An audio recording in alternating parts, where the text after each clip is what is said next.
જય મૂલ્યવાસી સાથીઓ, હું પંકજ દાફડા BYM। આજે વિડીયો એટલા માટે બનાવવો પડ્યો કે જે ભારત મુક્તિ મોરચા, બહુજન ક્રાંતિ મોરચા, રાષ્ટ્ર પીછડા વર્ગ મોરચા, રાષ્ટ્ર પરિવર્તન મોરચાના માધ્યમથી જે આંદોલન સાથીઓ ઘોષિત કરવામાં આવ્યું છે, OBC SC ST ની ગણતરી થાય અને સંખ્યાના અનુપાત હિસ્સો મળે, અને હિસ્સો ત્યારે જ મળી શકે કે જ્યારે EVM મશીન બંધ થાય। ઘણા બધા લોકોની અંદર વિચાર કદાચ આવતો હોય, હસી મજાક પણ મગજમાં આવતું હોય, શું આ લોકો કરી રહ્યા છે, શું વારે વારે એક પોસ્ટ મૂકે છે, એવો પણ વિચાર મંથન કરતા હોય તો સાથીઓ, જે 9 એપ્રિલ 2025 કાંઈ પણ આપણે આંદોલન કરીએ અને સરકાર આપણે જેલમાં પૂરી દે, આપણી માંગ એવી છે કે ડાયરેક્ટ આપણે જેલમાં જવાનું છે ને આપણી માંગને પૂરી થાય। કાંઈક કરી અને જેલમાં લઈ જાય એમ નહીં, જેલમાં પહેલાં જવાનું છે અને કહેવાનું છે કે EVM પણ બંધ થવું જોઈએ ને જેની જેટલી સંખ્યા ભારી છે એની હિસ્સેદારી એને મળવી જોઈએ, એના માટે ગણતરી થવી જોઈએ। કારણ કે એ વિડીયો જે બનાવું છું અને એમની પહેલાં જે પોસ્ટ પર બનાવી છે, કોઈ ફેમસ થવા માટે નથી। જે મહાપુરુષોએ જે આંદોલન ચલાવ્યું હક અને અધિકાર માટે,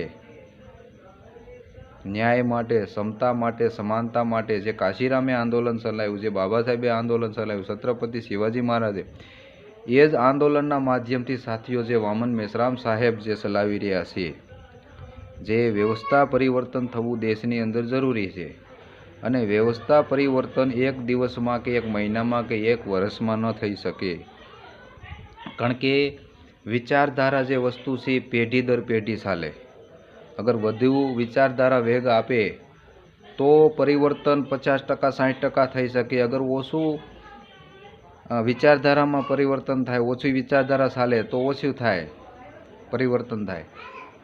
પણ સતત જે પ્રયાસ સાથીઓ વ્યવસ્થા પરિવર્તન જે કરવા માટે થઈ રહ્યો છે, સરકારને બદલાવવા માટેનો, એ તમામ SC ST OBC અને માઇનોરિટીના માધ્યમથી કહેવામાં આવે છે કે જન આંદોલન જ આપણી વ્યવસ્થા પરિવર્તન કરી શકશે।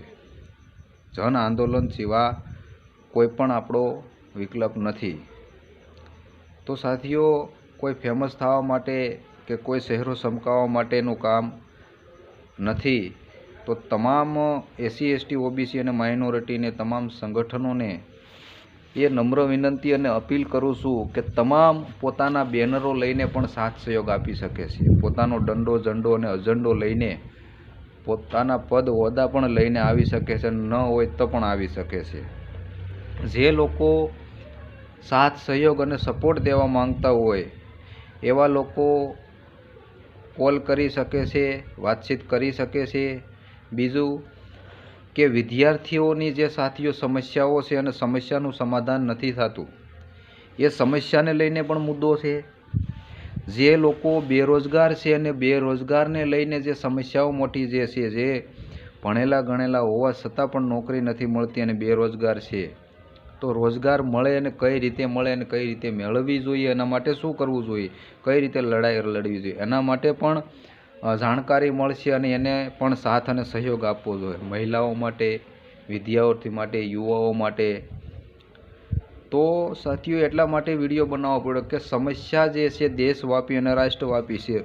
રોજગાર હોય, શિક્ષણ હોય કે મહિલા હોય કે શોષણ હોય, એક પણ સંગઠન ઉપર અગર જોવામાં આવે તો એ સમસ્યાનું સાથીઓ સમાધાન નથી કરી શકે એમ। કારણ કે રાષ્ટ્રવ્યાપી અને દેશવ્યાપી જે સંગઠન હોય છે અને એમાં જે નેતૃત્વ જે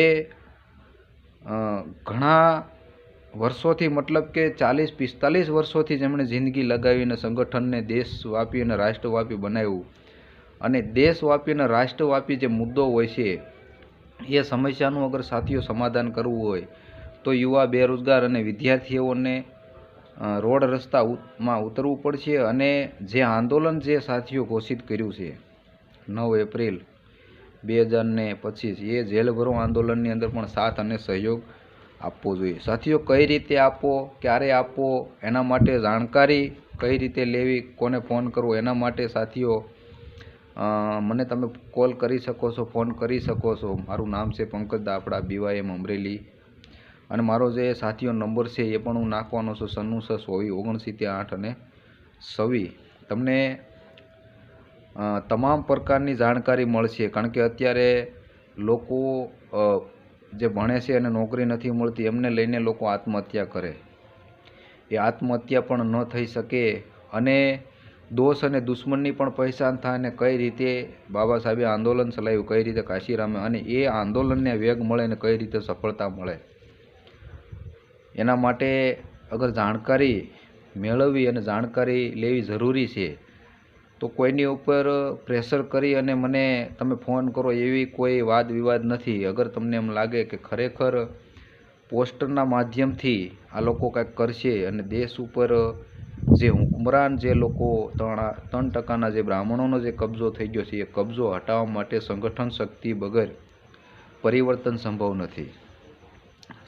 આપણે એવું કદાચ માની શકીએ ઘણા બધા સંગઠનો છે, અલગ અલગ છે, પણ સમય જતાં અને જ્યારે લોકોને જે રીતે સમજાશે ત્યારે એક જરૂર ભેગા થશે અને આવશે। એના માટે એક ઉદાહરણ દઈને સાથીઓ મારી વાતને વિરામ કે જ્યારે વરસાદ વરસે છે ત્યારે નદી નાળા નેવડા તળાવ બધું છલકાય છે અને અંતે જે પાણી જે જાય છે એ સાથીઓ સમુદ્રમાં જાય છે, અને સમુદ્ર અગર ધારે તો કોને બસાવવા અને કોને જીવાડે એના હાથની વાત હોય છે એવું લોકોનું કહેવું છે। પણ આપણે હજી સમુદ્ર સુધી પહોંચ્યા નથી સાથીઓ। સમુદ્રમાં જ્યારે પહોંચશું આપણે ત્યારે જરૂર એક જન આંદોલન હશે એવું માની શકાશે। તો ખાલી ડૉક્ટર બાબા સાહેબની વાત કરવાથી, જન્મજયંતિ મનાવવાથી કે મહાપુરુષોની કોઈ પણ જન્મ કે મૃત્યુતિથિ મનાવવાથી પરિવર્તન જેમ તેમ સફળતા મળે એવું નથી। દોષ અને દુશ્મનની જાણ, અને ખાસ જે છે કે જે લોકો બ્રાહ્મણો EVMની અંદર બીજેપી કોંગ્રેસ બીજેપી જે લોકો ગડબડી કરીને આવે છે અને સરકાર બનાવે છે, અને એ સરકારના માધ્યમથી સાથીઓ જે કાળા કામ કરે છે, કાળા કાનૂન પણ બનાવે છે, અને એ કાનૂનના માધ્યમથી આપણે રોજગાર, શિક્ષણ અને સંવિધાન પણ આજે ખતરામાં છે। એટલું નહીં પણ લોકતંત્ર પણ ખતરામાં છે। તો કહેવાનો મારો મતલબ એ છે કે પહેલાં તો જે ડૉક્ટર બાબા સાહેબ આંબેડકરે જે આપણે વોટ દેવાનો જે અધિકાર આપ્યો, જે મત દેવાનો જે અધિકાર આપ્યો, એ અધિકાર જ્યાં સુધી આપણે બસાવી નહીં શકીએ ત્યાં સુધી સંવિધાન નહીં બસે, અને સંવિધાન જ્યાં સુધી નહીં બસે ત્યાં સુધી આપણો જે મૌલિક અધિકાર જે છે એ પણ નહીં બસે। તો પહેલાં તો વોટ બસાવવો જોઈએ, અને વોટ બસાવવા માટે EVM બંધ કરવું જરૂરી છે। તમે વોટ કોને ગયો અને કોની સરકાર આવે છે એ લોકોને વિશ્વાસ નથી થતો, તો વિશ્વાસ